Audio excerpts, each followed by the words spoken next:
Hello, everyone. I am really delighted to share this session with Nathalie Rémy, who is the global CEO of Christofle, the famous French luxury tableware brand, and who is our partner in China and has recently launched an e-store on TMall. TMall is a very important e-commerce platform in China, which is actually quite key for luxury, and we're going to talk more about this.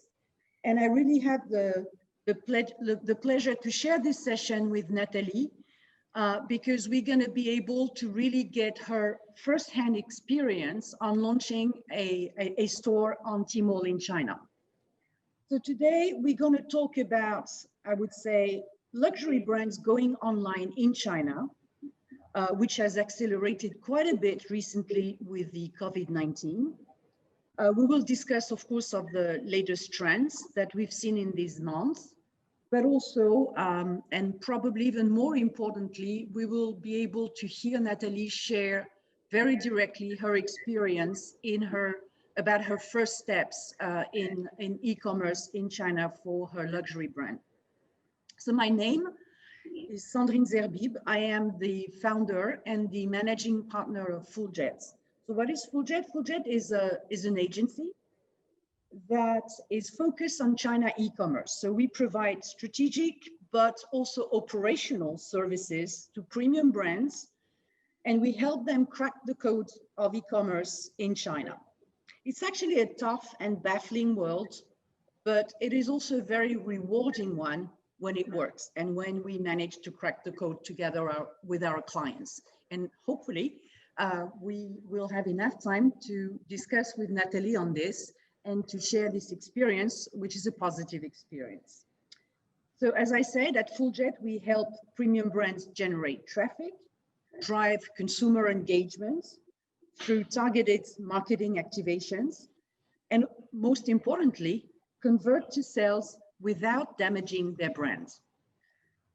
I am sure that the majority of you guys have heard about the incredible development of e-commerce in China in pretty much every category.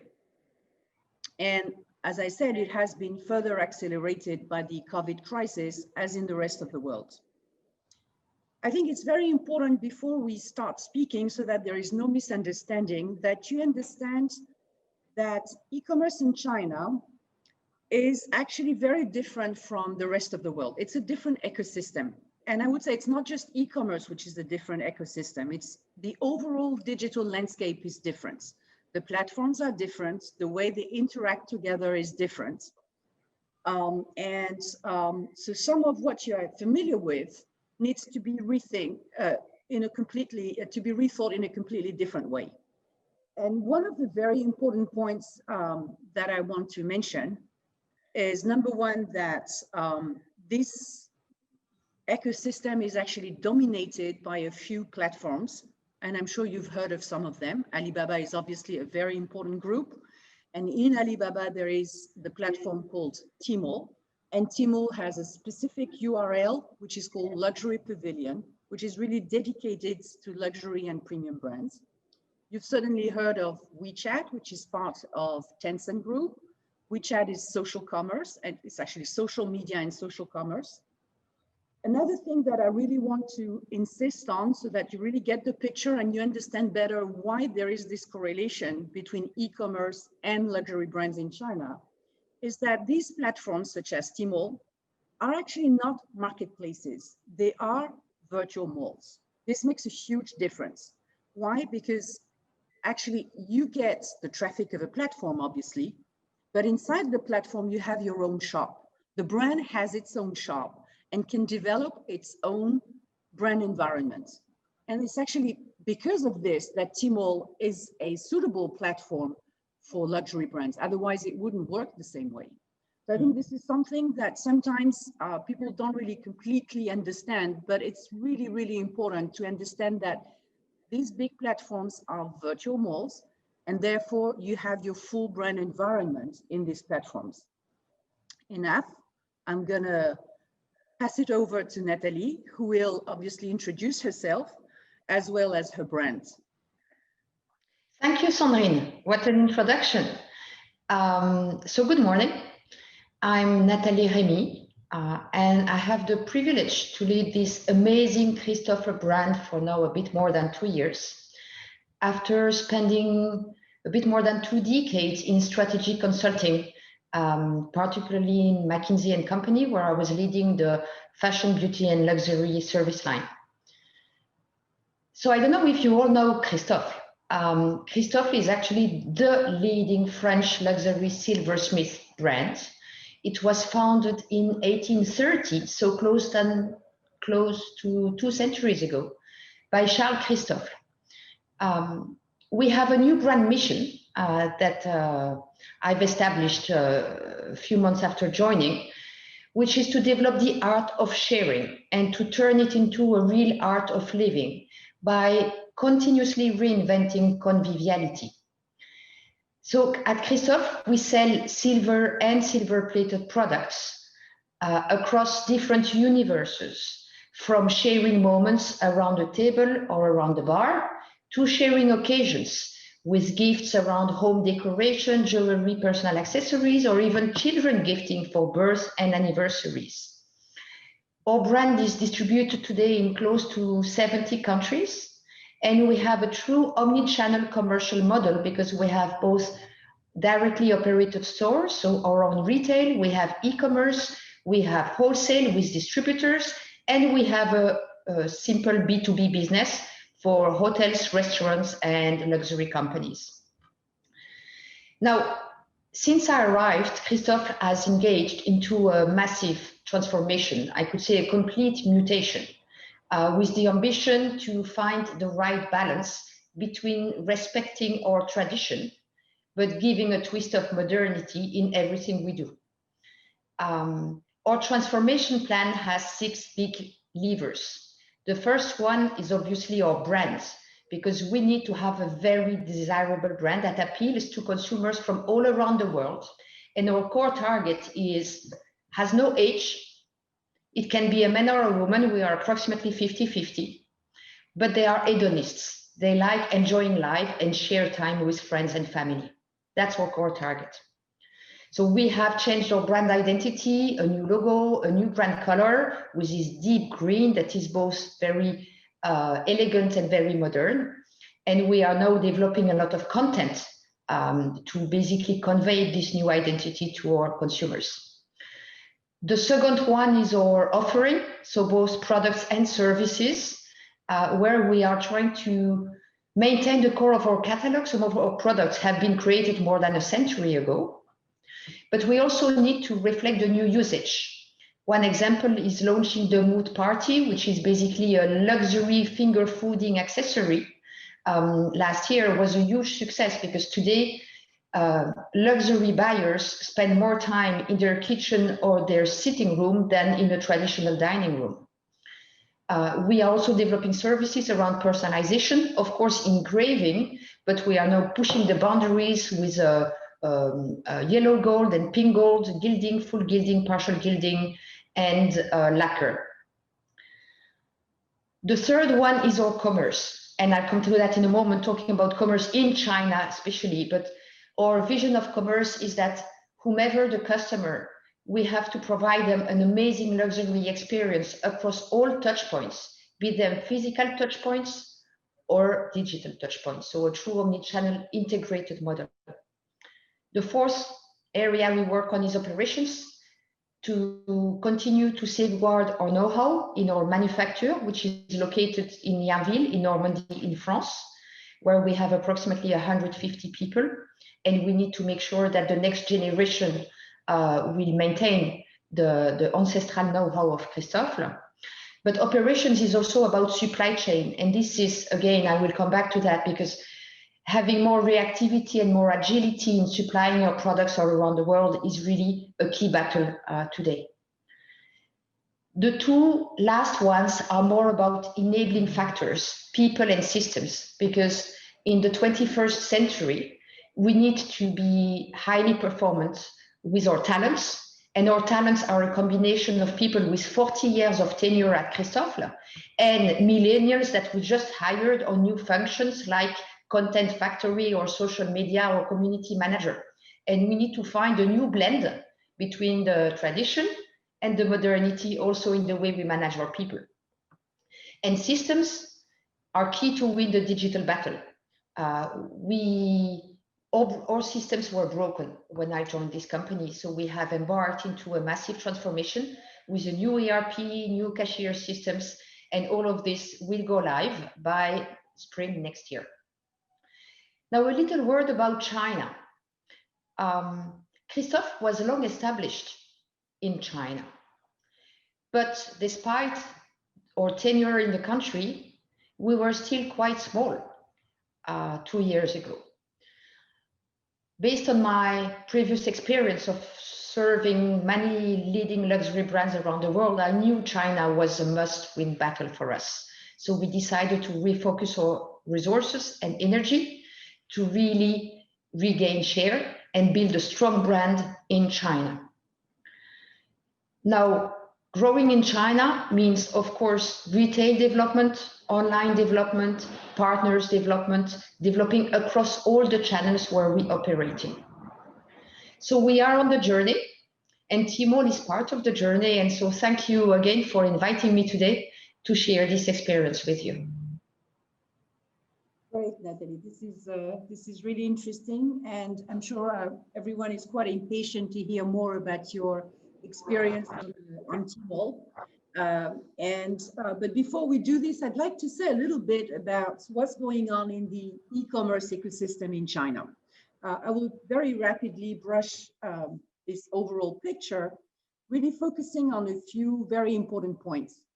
I think beyond e-commerce, the first thing I want to say is that although we've seen global luxury going down in the world with the COVID crisis, obviously with all sorts of reasons, but starting with the very simple fact that the stores were closed for many months, okay? In China, it's actually increasing, and we expect overall luxury in China in 2020 to increase between 20 and 30%, which is obviously a very good news. I mean, obviously, part and maybe the main reason is that Chinese luxury consumers who used to go abroad to travel and purchase luxury are now staying at home, and therefore they are buying at home. That's a key reason. But I think another important reason is that actually China has almost fully recovered from the COVID-19 crisis. You may have heard that last quarter, Q3 actually, GDP growth was announced at 4.9, which is quite exceptional, I would say, in the context. So that's one thing I wanted to set. The other thing, which is very important to understand why it works the way it works, and I think Nathalie will tell us more about this, is that the luxury consumer in China is incredibly young, okay? Overall, the less than 30 years old contribute to close to 50% of luxury purchases in China, which is totally different from the rest of the world. In the rest of the world, the luxury consumer is much more mature, and therefore the reaction of luxury consumers in China and their familiarity with the digital world is completely different. And that actually makes China a very suitable market for luxury online, much more than anywhere. Well, I mean, of course, it is developing everywhere. And the fact that the consumer is young is also something that we see evolving in the rest of the world, but it is much more dramatic in China. So that makes a huge difference. Another point is that with the COVID, very quickly, and China is a country and a market that reacts very quickly, we've seen actually the explosion of e-commerce. And when it comes to luxury, we've seen e-commerce going from 12% online last year, which is already significant compared to many other markets, to about a third this year. So, and when I say this year, it means from April to September. From April to September 2020, we had up to 33% of total luxury sales online. It's an explosion compared to 12% last year. But this has to be understood in an ecosystem where everything is integrated. So when we talk about online purchases, we should not just look at this third. We should look at the fact that in any case, even when they buy offline, the consumers first go online to get information, to get also what the other consumers talk about when it comes to this or that brand. So in any event, the digital background is of absolute importance for the final purchase, whether it is online or offline. So that is another point that you need to keep in mind. And I'm sure that Nathalie will tell us also about how this worked actually for Christofle. So it's very integrated. Omnichannel is not just a word, it's really a reality in China that all the brands, and particularly the luxury brands, have to deal with. And it's an evolution that is all the more striking as we see now that, in a way, all the lines are blurring. We can no longer talk about media platform and sales platform. Sales platform are communication platforms, and communication platforms with social commerce are becoming sales platforms as well. So the lines are really blurred, and it is a complex journey for the consumer with multiple touch points. And of course, this also makes the overall work much more complex for the brands, because they have to take into account this multiplicity of touch points, this multiplicity of channels, and the fact that consumers are actually looking for interactions with brands much beyond just buying online. It's all about games, video games, avatars, gifts. It's a lot of different things. Information, sharing with friends, asking friends what they think of things, and so on and so forth. And all this influences the final act of purchasing. So in this context, we've seen major acceleration this year with some of the most traditional brands doing things that I would say 2 years ago, we would not expect them to do. So we've seen, for instance, just a few examples, but there are many, many of them. LV opening a WeChat video account last March, Gucci releasing a first short video on Douyin in April. Douyin is actually what you call TikTok in the rest of the world. So I think that a few months ago, we would not think of luxury brands going on TikTok, but this is happening. We've seen Dior starting to use Bilibili, which is another video platform in June. We've seen the acceleration of mini programs on WeChat, which are actually stores. And we've seen also a lot of integration with some pop-up stores from luxury brands. And one of the interesting examples is Burberry in Shenzhen, which has opened a social retail. It's physical retail, but this physical retail opened by Burberry is all about social integration. So it's a store where you use your social currency to access to certain services, and you continue to actually accumulate social currency as you act in the store. Now, what also we have seen, and this is what we're going to talk about with Nathalie, is an acceleration of brands coming on Luxury Pavilion, luxury brands, which is this special section of TMall. And really from the beginning of the year, I could not even mention them all, but we've seen Cartier, we've seen Prada, we've seen obviously Christofle, but we're going to talk more about this. We've seen Chloe going on a luxury pavilion. We've seen Balenciaga. So really a lot of brands that used to be, quote unquote, afraid of TMall, because TMall had this reputation of being very discount driven and also of being full of counterfeits. Having finally viewed things differently and decided to go on TMall because this is where the volumes happen. And I think here would be really interesting, Nathalie, to understand what made you make this decision to go on TMall Luxury Pavilion when you wanted to reboost your China operation. Well, basically everything you shared. No, To me, going on TMall Luxury Pavilion was just an evidence. I mean, the decision making was maybe intuitive, but very quick. I mean, the first reason, as you mentioned, is online is king in China, right? Luxury consumers are much younger. They have leapfrogged the physical retail phase and they are going straight to e-commerce. They are not afraid of it. And when you compare the weight of online luxury business in China versus the rest of the world, it's not only bigger, but it's growing faster. So if we wanted to win the China battle, we needed to win online. That was the first reason. The second one is, as part of our growth strategy, I really wanted to press the button and accelerate our growth in China. And in the context of the global sanitary crisis, there was no way we could accelerate our growth only through retail expansion, right? So the fact that Chinese luxury shoppers are not traveling anymore overseas, they are actually buying more at home, right? We used to estimate that the Chinese nationals were spending approximately 50% at home and 50% abroad. Well, the local market has just been multiplied by 2 in 1 second. And to capture that, there were 2 ways. One is the quick way, go online and try to capture the lion's share as fast as possible, which is the choice we've made.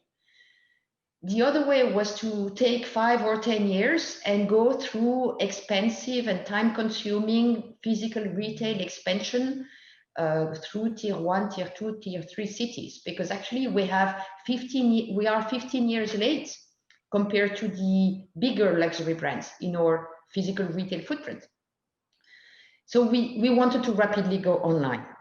And we knew that the Chinese digital ecosystem is very different from the GAFA world, right? And we knew that we had to tackle this opportunity in a different way than what we are doing in other parts of the world. Of course, we have Christofle.com in France, in UK, in the US, even in Japan. But actually, when you look at it in China, the relative performance of own websites of luxury brands, you know, Hermes has launched one, etc., is actually relatively poor compared to the performance in other countries in the Western world. We are on WeChat. We have a mini program on WeChat that we launched 1 year ago, 1.5 years now. It's selling, but not to the level at which we have ambition to sell online. So in that ecosystem, if you really want to exist as a brand, you need to go through the platforms for online commerce. That's for sure. Then we are a small brand in China. Our awareness is very low. I mean, if you go even in Shanghai, where we have our 2 only stores in mainland China, you go to the streets and you ask consumers in the streets, I'm sure that our natural awareness is probably below 5%. And as we are in a phase where we want to build a brand and a desirable brand, we wanted to have the maximum exposure as soon as possible. And TMall is the largest platform. So we wanted to have this visibility. I think one number that is a bit striking is in now approximately 5 months being present on TMall Luxury Pavilion, we are getting closer and closer to 1 million visitors on our flagship store, Christofle flagship store. To give you the order of magnitude, in our 2 stores in Shanghai, we have on average 100 visitors per month. So you can clearly see the acceleration that we are getting through being on this platform. And then I think the last decision-making criteria was that we found FullJet. We actually found the right partner to go there, because it's a bit like you're jumping in an empty space, putting your finger in this Chinese digital ecosystem. And we felt confident that together we could move up the learning curve and open a great store on TMall quickly. Thank you very much for your kind words. It was actually a very interesting experience. And I'm going to ask you, Nathalie, to tell us more about how did it go? How did you feel about the first months on TMall and Luxury Pavilion for your Christofle luxury brand? Yeah. Well, it's now a 7 months adventure that we're together or something. I would start the 2 months of prep phase, and my first comments would be how quick, right? In just 2 months, we went live. Can you imagine this happening in France? No way. So I was really surprised that we managed to meet our deadlines, that I found a bit aggressive at the beginning, but we did it.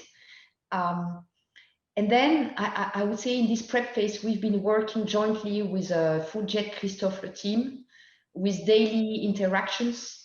And we actually managed to open a TMall flagship store that is at the same time a great brand building asset because it's brand right. It has everything it needs in terms of content, in terms of visual merchandising, in terms of branding and brand identity. But at the same time, we did not compromise with the commercial performance of the website, of the flagship store, which I'm going to comment in a moment. I think one of the key success factors of this preparation phase and of the amazing performance we have seen since then is actually linked to the fact that both FullJet and Christofle, we had French and Chinese people in our teams working together. And so the baby that we built together is somehow a perfect blend between understanding the Chinese consumer and the Chinese culture, but also understanding the roots, the DNA of the Christofle brand and the little French art de vivre twist that we wanted to bring. Then after 2 months of preparation, we went live on May 15th of this year. So every day, every morning, we received a clear report on what happened. And we go from surprise to surprise because actually it takes off very fast and much faster than what we expected. We did 2 months of soft launch together to fine tune the model, to learn how to better work together, to make sure that the merchandise was there. It was very important to stabilize before we really started advertising in channel and out channel with the grand opening. You know, e-commerce is about digital, but it's not only about digital. And very often the challenge we face is, do we have the right product at the right place at the right time to serve the end customer?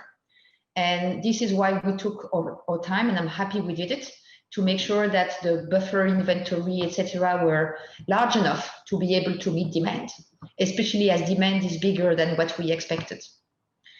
Then we did our grand opening this summer, mid-July, for the 14 juillet, we say in France. It's the first time Christofle worked with a big KOL in China because we wanted to leverage, you know, the right tools to communicate. We also had a completely integrated online and offline campaign with an online event in our Plaza 66 store on the day of the launch until midnight. We since then started to experiment, make new mechanisms like, you know, gift with purchase, lucky draws. You know, there is a myth that you cannot go on TMall without promoting your products, you know, 30% off, 300 renminbi coupon, etc. We actually made the bet to go on TMall without any promotion. And even for the grand opening, we didn't do any price promotion.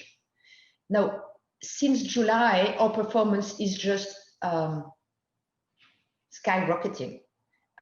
We are above our forecasts. It's great for our performance, especially as, you know, France is suffering a lot. We are now back under lockdown since last night. But it's also great for our teams because it's very motivating to be part of such a successful project. We are really considering TMall as one among other touchpoints for our Chinese consumers. This is this omni-channel approach. And I may share that since we launched, my retail manager in China keeps telling me traffic in store keeps increasing. And we have people visiting our Shanghai stores because they have seen us on TMall. So it's really not only a commercial tool, but a brand building tool, to repeat myself. Now, of course, today we are October 30th. We are all super excited because our first 11/11 is coming soon. So of course, like every brand in China, we have prepared very carefully for the last few months, but without any compromise on our vision, which is no promotion. So during pre-sale, we are offering gift with purchase. During 11/11, we will have other gifts with purchase. We are launching novelties at that very important time. And we are going to use lucky draws for people who buy and people who decide to follow our store. So there will be 2 lucky winners for Double 11 this year. Now, this is a learning journey. And I'm sure that we still have a lot to discover together to continue the success of the store. Now, going forward, of course, we have very high expectation, no pressures on it, but we have very high expectation. But we consider TMall as a virtuous circle that we have started, because the more we grow, the more marketing dollars or renminbi we can reinvest. And actually, it's the constraint when you start. We are a startup in China, so we have limited budgets. But as soon as we will reach some threshold of turnover, we will be able to start playing with bigger assets, with more famous KOLs, with more in and out channel marketing, which will in turn drive more visitors and more sales. And this is the virtuous circle that we are aspiring for. And going forward, the second thing we want to leverage better is data. Because one thing you also mentioned is, TMall, just like the entire Chinese digital ecosystem, is very data rich. So today, it's already a source of insight for us.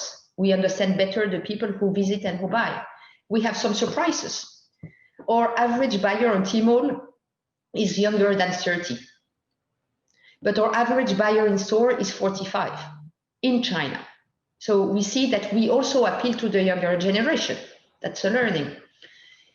In China, we only have 2 stores in Shanghai, so 100% of our customers mostly live in Shanghai area. Well, on Tmall, it's only 20%. So we now have the priorities for the future cities where we should open stores because there is demand in these geographies. And next year, we will really combine data from Tmall, WeChat, our own data from retail, etc., and launch a true CRM program to be able to develop loyalty, to do retargeting across media. So what a plan. What a plan. Thank you very much, Nathalie, for sharing your experience that we actually went through together. And I think there are some key points in what you said. One is the learning curve. I think it's really important to understand that it is a learning curve. Also, it's very important, and I think also part of why you were so successful is that the most senior level, yourself, at headquarters, was part of the project and was part of this learning curve. And I think this is really important. You also stress the speed of the market in China, the complexity of it, because it is very advanced in the digital landscape. The fact that it's a very integrated market. You talked a lot about omni-channel. It's also integrated between all the channels in the digital landscape. And of course, data. Data is absolutely fundamental. It is what really eventually enables marketing to become a science. And all these aspects, I think China is quite ahead of a lot of other markets. And there are lots of things that we can learn and apply in some other markets. I agree. Thank you very much, everyone, for your time. Thank you for this sharing moment, a true Christofle moment. Thank you, Sandrine. Thank you all. Thank you. Bye-bye, everyone. Bye. Bye. On your marks. Get set. Bake.